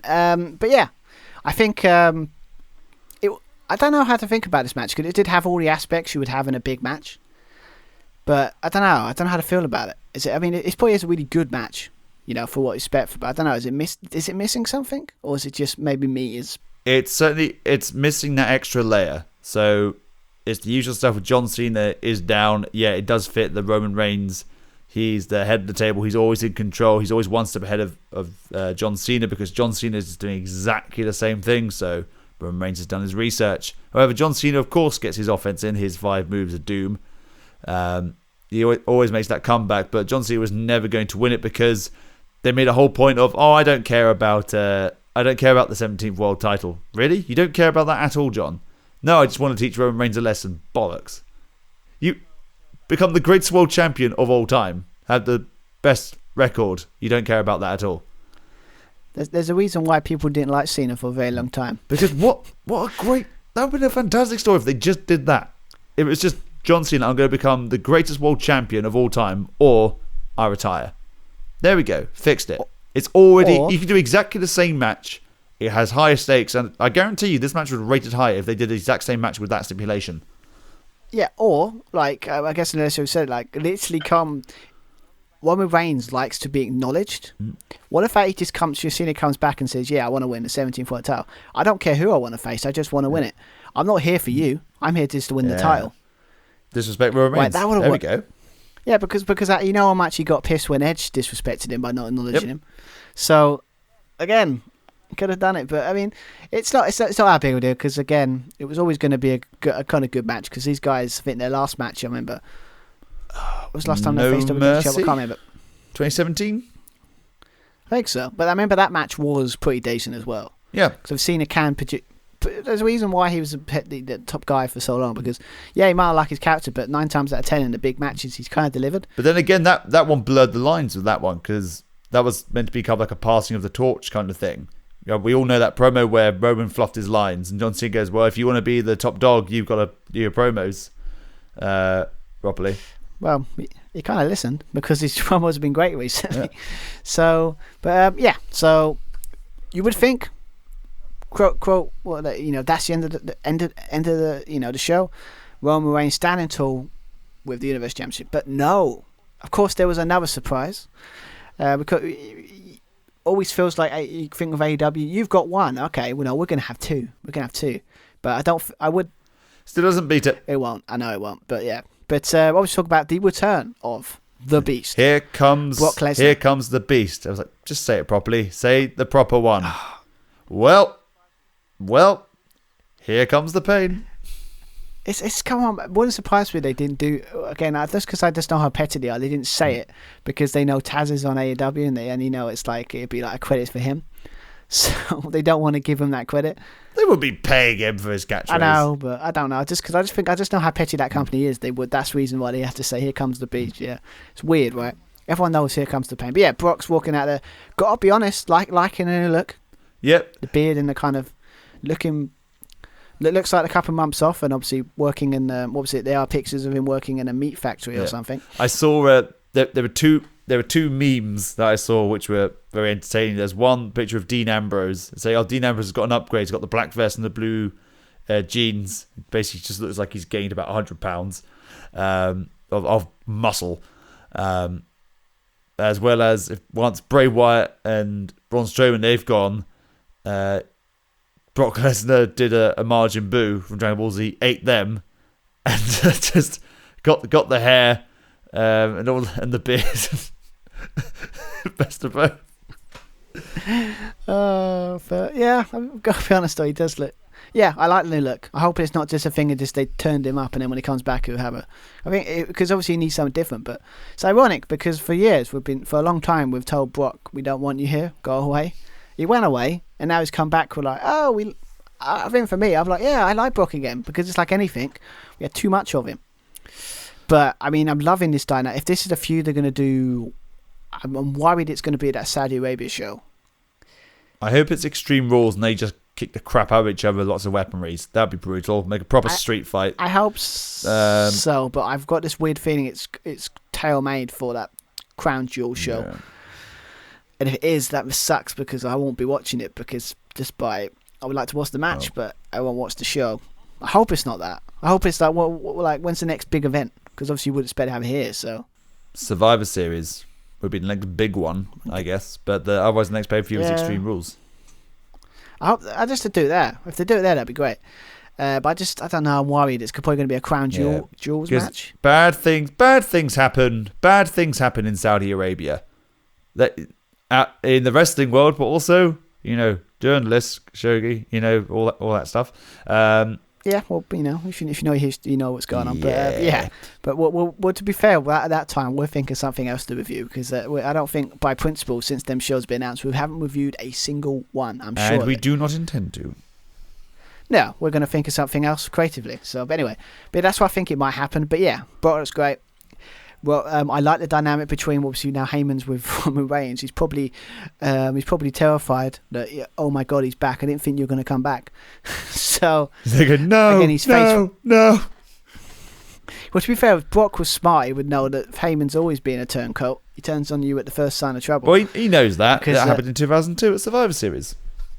Yeah, and I got to be honest, I love that feud. Anyway, but that's digression. Anyway, but yeah, so that's how he ended. Brock. I think after the show ended, apparently he did F5 Cena. So wonderful.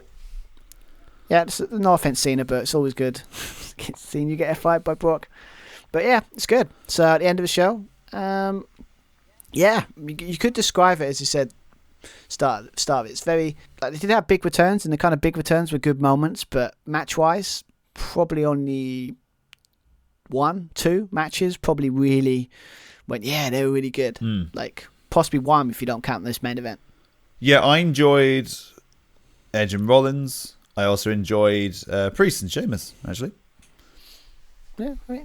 I mean, that was a solid match, but again, it's like, it's a match you'll see 1,000 times before on most pay-per-views. It's, if you know what I mean. Not to discredit it, but like at SummerSlam, it's supposed to be the big, like the WrestleMania for the summer, right? Mm-hmm. But, I think... I think it was a slog to get through for me because obviously it's 4 hours. I think it was. I think when I was watching it, it's a lot to get through. Edge match, Seth Rollins' best match of the night. A lot of the matches were good, but again, a lot of them they could have trimmed the fat on a lot of these matches. You didn't need 10 or 11 matches on a card. And if I was going to give it a rating, 7. Just because I don't think so. Maybe 6. I think 6? It's going down to 6. Even like 5.5, 6. Yeah, I mean. Yeah, I remember I checked on the cage match, stuff. The stuff you use. Yeah, that goes back and forth. That goes from like 4.5 to 5. Yeah, I think it was on like 4 something last time I checked. So that tells you a lot. The only match that got like a pass to 8 was Seth Edge. So, but yeah, man. God, sucks. SummerSlams are normally at least deliver in some ways, but it's just they packed it with too much stuff, and then they make decisions that are just like, what the hell? I don't know, man. I got to be honest. Would it say disappointing? Would be a fair assessment. Yeah, I'd say so. And to be honest, it doesn't help with the timing. It was never ever going to top the return of CM Punk anyway. Well, as I said before, it was kind of a situation. It's like I was so high, like literally on like CM Punk being back, that I kind of forgot there's a pay-per-view next day. And you have TakeOver that same weekend as well, and it's most usually the case TakeOver is better than the main show. And not to spoil anything, the surprise to you would be nothing that it was. So it's not really a spoiler, that is it? It's like TakeOver's better than the main show. That's not a spoiler. That happens all the time. As what is it? As LA Knight says, that's not an insult. It's just a fact of life. Yeah. Damn. Oh God, you're gonna. I know it's obviously just listening. You haven't watched it yet. Nope. You're gonna enjoy it. I know you will. I'm looking forward to actually all the cards. They're all singles matches, aren't they? Unless they've added a match. No, all of them. Yeah, I think most of them. I think all of them are title matches. If I remember. But I mean, I know what one you're looking forward to. That we all were, and all I'm saying is yes. And you could say we're biased because United Kingdom Championship, but did you not see their match beforehand? I know. Well, I mean, I said it was our match of the year last year. Like I think it's everyone's match of the year. Yeah. So not surprised. No, yeah, very disappointing show. I'm very disappointed in you, WWE. It's unusual for them because they usually live. I'm not. I'm usually angry, but this time I'm just disappointed. Well, we've got past the anger stage probably from the releases, and now we're back to the disappointing stages of like, well, But so that's a review of SummerSlam. So obviously it comes to TakeOver. I recorded my thoughts on it before we recorded this, so that should probably be out before the SummerSlam review. So check that out. That'll be on our YouTube channel. Obviously, we like and subscribe would be great. As I said before, 144. If we can get to 50, that'd be great before the end of the month. Small goals, that kind of stuff. But yeah, obviously, just to double check with the prediction stuff. I just asked now. Hasn't exactly gone according to plan the last couple of months when it comes to getting the prediction scores out. I think you put Money in the Bank's one, like a couple of days ago? Yes, I was very tied up work-wise, but also kind of prediction-wise, not had the best results, have we? That last round. No, I've got a good feeling though about this round though. Good. Yes, because I think I got most of them right, and I think I used my tiebreaker correctly. So. Well, you said that last time. I thought I did, but apparently I didn't. But luck at least the beautiful thing is I put it on the first match, so I think I did get it right. All right. I think. Wait, did I? Or was that? No, I'm thinking about the TakeOver thing. Doesn't matter. Anyway, but so I'm assuming that'll be out hopefully as soon as possible. Obviously, we're busy people, so Josh's very busy, so try and get it out. So that'll be on the Josh Stu Pod on our Twitter. I don't know more to really bring up there. It's really the big stuff, isn't it? Obviously, again, go on iTunes, go on Anchor, go on Spotify if you want to listen to his podcast form. It'll be up there as well. But so that was so that's the end of. I think it's kind of finished there. I think. Cool. Anything else to add? No, I don't think so. I think we've covered all bases there. We'll be back, I guess, for Extreme Rules. WWE, yes, but when it comes to pay-per-view, I think, I'm hoping we can be back for All Out. Oh, absolutely. I'm not missing that. I mean, two matches already. I mean, first of all, CM Punk, Darby Allin, that's going to be tasty, but Andrade El Idolo against Pac, yes, please. Take my money. I mean, I haven't checked the card recently, like because obviously they keep adding that in. But yeah, we're definitely that. Ironically, if all goes to plan, if you're free on when we record, we could be recording that with you on my birthday. So that's true. So that'd be a nice birthday gift. To be honest. Obviously, it's going to be amazing. So, but yeah, that's going to be awesome. So yeah. WWE, yes, we'll be back for Extreme Rules, but for our next pay-per-view in general, we're just going to, I'm assuming, All Out. It's only in 2 weeks. I mean, we're all watching that Dynamite on Wednesday. Oh, yes. And the one after that, and the one after that. Now Punk's there. And the one after that, and the one after that. Get CM Punk's back. Oh, God, I can't wait to hear him. It's going to be great. Yeah, so we're back for that. Hope you enjoyed. I think it's a good length. Don't think it's gone too far. I'll find a way to make it, less, good length. Hope you enjoyed. We'll be back soon. Have an awesome awesome day or evening whenever you listen to us, and speak to you guys soon. Bye, everyone. Bye.